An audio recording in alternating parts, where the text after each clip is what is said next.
If you've encountered the frustrating transaction error limit exceeded on GCash, don't worry, you're not alone.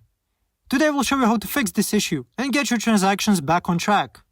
The transaction error limit exceeded message typically occurs when you've hit the daily or monthly transaction limit on your GCash account. These limits are in place to ensure account security and prevent fraud. First, make sure your GCash account is fully verified. Unverified accounts have lower transaction limits. To verify, open the GCash app, go to Profile, and select Verify Now. Follow the on-screen instructions to complete the verification process. GCash has specific daily limits based on your account level. You can check your limits by going to Profile and then My Limits. If you've reached your limit, you may need to wait until the next day or month, or upgrade your account for higher limits.